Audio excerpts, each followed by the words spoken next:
అది ఎవరు ఎన్ని ఇబ్బందులు పెట్టినా, ఎన్నిసార్లు వచ్చినా, ఎంత మందితో వచ్చినా, ఆనాడు ఢిల్లీ సైతం ఎదుర్కొన్నాం. ఈసారి మన అవినాష్ అన్న ఇలాగే నిలబడతాడు. మనం అందరం కూడా ఇలాగే నిలబడాలి. అవినాష్ అన్న కోసం ఎవరు ఎంతమంది వచ్చినా కూడా అన్న ఇలాగే నిలబడతాడు. మనం కూడా అన్న కోసం నిలబడాలి. అలాగే అలాగే ఈసారి మెజారిటీ కూడా దేశంలోనే 5 స్థానాల్లో ఉండాలని మనస్ఫూర్తిగా కోరుకుందాం. మీకు రుణం తీర్చుకునే అవకాశం వచ్చింది. అది ఓటు రూపంలో ఫ్యాన్ గుర్తుకేసి మన అభ్యర్థుల్ని వైఎస్ జగన్మోహన్ రెడ్డి గారిని, అలాగే అవినాష్ రెడ్డి గారిని గెలిపించవలసిందిగా కోరుకుంటూ సెలవు తీసుకుంటాం.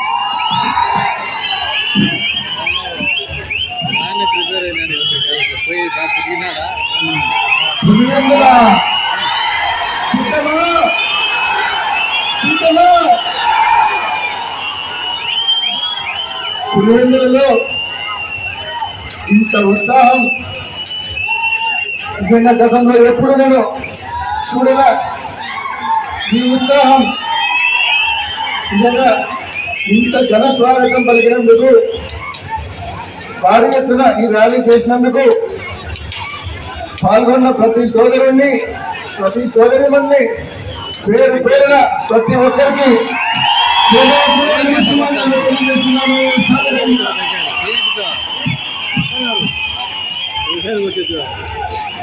పులివెందుల అభివృద్ధికి చిరునామా.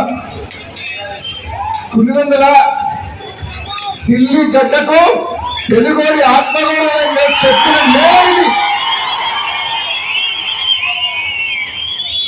పులివెందుల కుట్రలు కుతంత్రాలను ఛేదించి నిలబడే శక్తి పులివెందుల.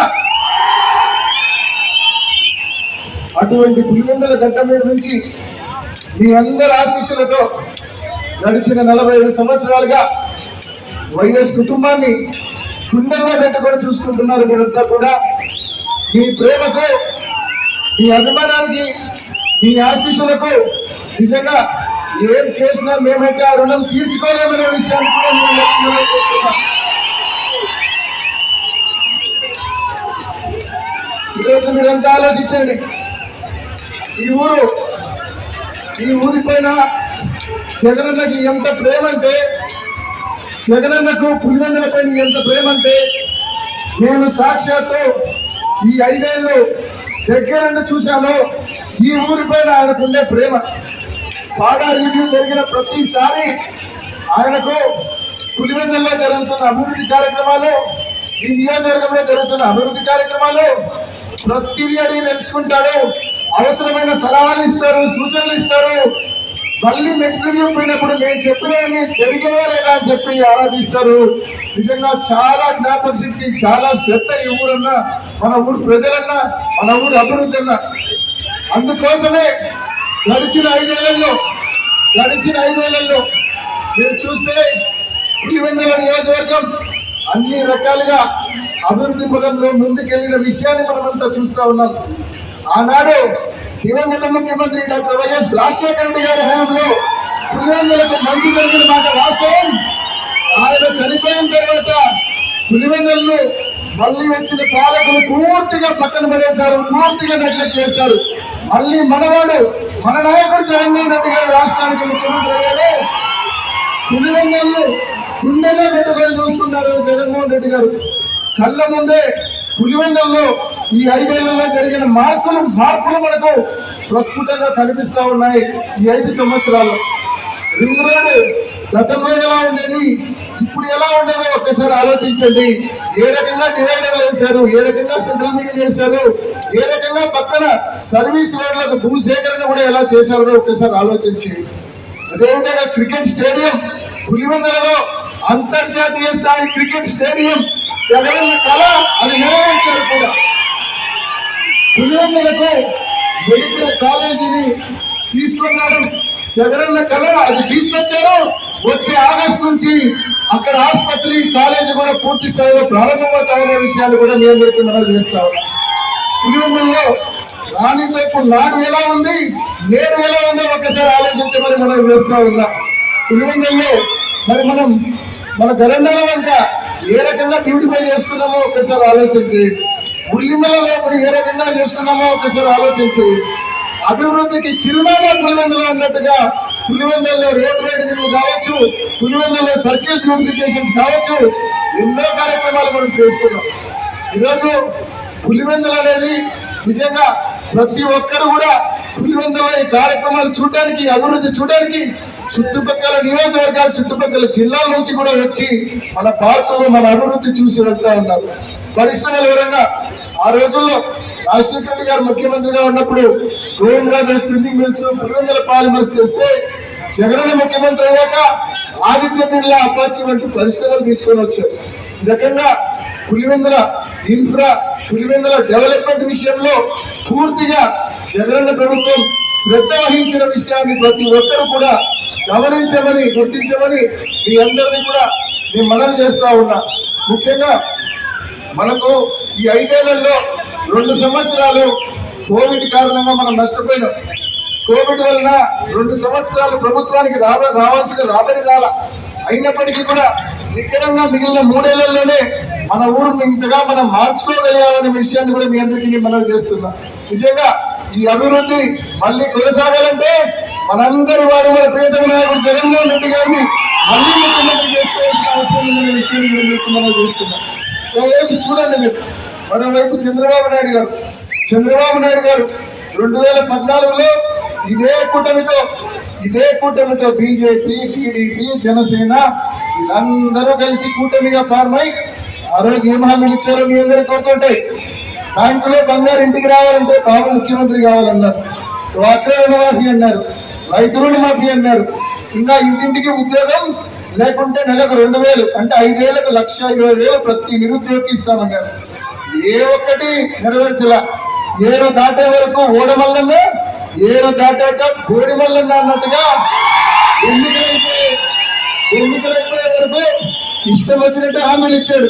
ఎన్నికలు అయిపోయాక అన్ని కాలికి వదిలేశారు చంద్రబాబు నాయుడు గారు. మరి మళ్ళీ ఈరోజు వస్తా ఉన్నారు. ఒక్కసారి ఆలోచన చేయండి, మళ్ళీ ఈరోజు వస్తా ఉన్నారు. ఎవరు నమ్మడం లేదు.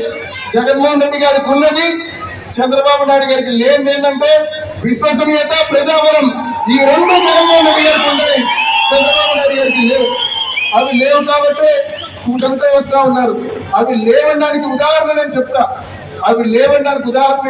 కారణం ఏంటంటే ఒక 5 రోజుల క్రితము ఉమ్మడి వీళ్ళ కూటమికి సంబంధించిన మేనిఫెస్టో విడుదల చేశారు. ఆ మేనిఫెస్టోలో మీరు చూసినారు అందరూ, మోడీ ఫోటో లేదు. బహుశా మోడీ గారే చెప్పుంటారు, నా ఫోటో వేసుకోవద్దురా నాయన, నువ్వు ఎలాగో హామీలు ఇస్తావు మళ్ళీ అమలు చేయవు, నీతో పాటు నా గౌరవం కూడా పోతుంది, నా ఫోటో వేయద్దురా అని చెప్పాడు. అంటే మోడీ గారికి, మీ కూటమిలోని నాయకుడు, ప్రధానమైన నాయకుడు మోడీ గారికి మీ మేనిఫెస్టో పైన నమ్మకం లేకపోతే సామాన్యుడికి నమ్మకం ఎలా కుదురుతుంది అని చెప్పి చంద్రబాబు నాయుడు గారిని ప్రశ్నిస్తా ఉన్నా. మరి వాళ్ళ మేనిఫెస్టో పరిస్థితి అది. ఏ ఒక్కరూ సీరియస్ గా తీసుకోవడం లేదు. సూపర్ 6 అంట. సూపర్ 6 అంటే 6 అందమైన అబద్ధాలని మాత్రమే అర్థమని మీ అందరికీ మనం చేస్తా ఉన్నాం. ఈరోజు 18 మాసాల క్రితం ఇదే ఏరియాకు చంద్రబాబు నాయుడు గారు వచ్చారు. చంద్రబాబు నాయుడు గారు ఇక్కడే మీటింగ్ పెట్టారు. మీటింగ్ పెట్టి ఆ రోజు నోటికి వచ్చినట్లు తిట్టారు మనలో. ఆ రోజు సాగునీటి ప్రాజెక్టుల సందర్శన పేరుతో ఆ రోజు మన ప్రాంతానికి వచ్చారు. మన ప్రాంతానికి వచ్చి పులివెందులలో బహిరంగ సభ పెట్టి ఎట్లా పడితే అట్లా మాట్లాడారు.